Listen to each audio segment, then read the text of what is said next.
इस प्रकार श्री गोसावी जी ने चिंचवड़ नामक स्थान को अपना निवास स्थान बनाया एवं पवना नदी के तट पर उन्होंने अनुष्ठान आरंभ किया। श्री गणेश की सुंदर प्रतिमा स्थापित कर उनका नाम कोठरेश्वर रखा एवं उनकी नित्य वह पूजा करते थे। श्री मोरिया गोसावी जी का जन्म श्री क्षेत्र मोरगांव में ही हुआ था, इसीलिए श्री गोसावी जी का विशेष प्रेम श्री क्षेत्र मोरगांव से कायम था। वे काशी गए, चिंचोली में उन्होंने अपना निवास स्थान बनाया, किंतु उनका मन मोरगांव के सिवा कहीं नहीं लगता था। उनका मन मोरगांव जाने के लिए अधीर रहा करता था। प्रत्येक महीने के प्रारंभ में चिंचवड़ से निकलकर चतुर्थी को पूजन करने के लिए वे मोरगांव जाया करते थे एवं चतुर्थी को व्रत पूजन करने के पश्चात पंचमी को पारण कर वापस श्री क्षेत्र चिंचवड़ की ओर वे आ जाते थे। श्री गोसावी जी मोरगांव से मन से एवं तन से जुड़े हुए थे, क्योंकि श्री क्षेत्र मोरगांव श्री भगवान मयूरेश्वर एवं श्री गोसावी जी के प्रिय आराध्य देव का शाश्वत निवास स्थान है।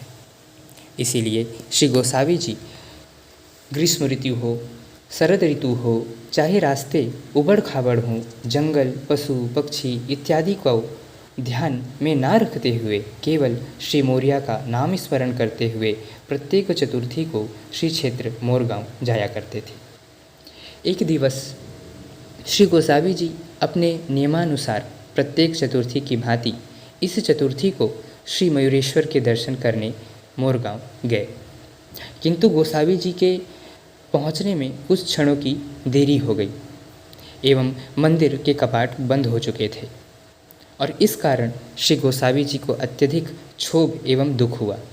तदनंतर श्री गोसावी जी मंदिर परिसर में लगे एक वृक्ष के नीचे दुखित होकर बैठ गए एवं मन में ही श्री गणेश श्री मयूरेश्वर से वे कहने लगे कि हे प्रभु, मैं इतने प्रेम पूर्वक आपके दर्शन हेतु प्रत्येक चतुर्थी को आता था, आज मुझसे ऐसी क्या पाप हो गई कि आपने मुझे दर्शन ही नहीं दिया। तदनंतर अपने प्रिय भक्त की आर्त पुकार सुनकर श्री स्वानंदनाथ भक्तवत्सल श्री गणेश स्वयं प्रकट होकर श्री गोसावी जी के बगल में आकर बैठ गए। इस घटना से श्री गोसावी जी आनंद विभोर हो गए और इस प्रकार भक्त और भगवान का सुखद मिलन हुआ। इस प्रकार स्वानंदेश परमात्मा भगवान श्री मयूरेश्वर के प्रेमानंद में निमग्न रहते हुए श्री मोरिया गोसावी महाराज का जीवन सुचारू रूप से चल रहा था। इस प्रकार मोरिया की भक्ति करते हुए गोसावी जी की आयु विवाह योग्य हो गई। ताथवाड़ नामक स्थान में रहने वाले गोविंदराव कुलकर्णी की सुपुत्री उमा से श्री गोसावी जी का विवाह संपन्न हुआ। श्री चिंतामणि की आज्ञा पाकर श्री गोसावी जी ने गृहस्थ आश्रम में प्रवेश किया। तदनंतर कुछ काल के पश्चात उन्हें सुपुत्र की प्राप्ति हुई और गोसावी जी ने अपने पुत्र का नाम भी चिंतामणि रखा। इस प्रकार काल व्यतीत होते हुए श्री चिंतामणि भी युवावस्था को प्राप्त हुए एवं उनकी भी विवाह की आयु हो चली थी। श्री गोसावी जी भी अब वरिष्ठता को प्राप्त हुए, किंतु उनकी मोरगांव जाने का नियम अभी भी उसी प्रकार से कायम था। गोसावी जी वरिष्ठ अवस्था को प्राप्त होने पर भी अखंडित रूप से श्री गणेश के दर्शन करने श्री क्षेत्र जाया करते थे।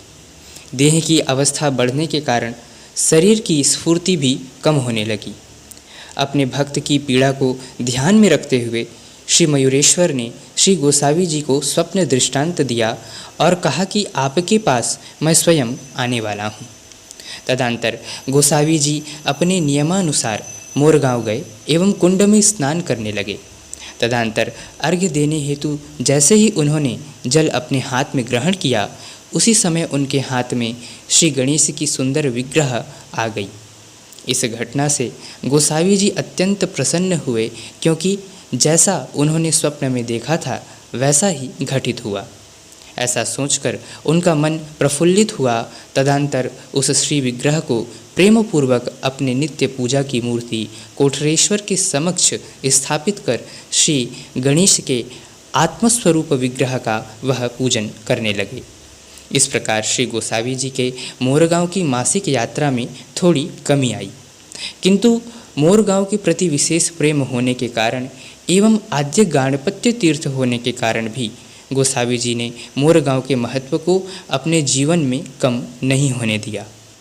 इसीलिए गोसावी जी ने भले ही मासिक यात्रा करना कम कर दिया हो, किंतु उन्होंने इसका एक दूसरा उपाय निकाला और उन्होंने यह उपाय बनाया कि भले ही मैं मासिक यात्रा नहीं कर सकता, पर वर्ष में 3 बार तो श्री क्षेत्र की यात्रा अवश्य करूँगा।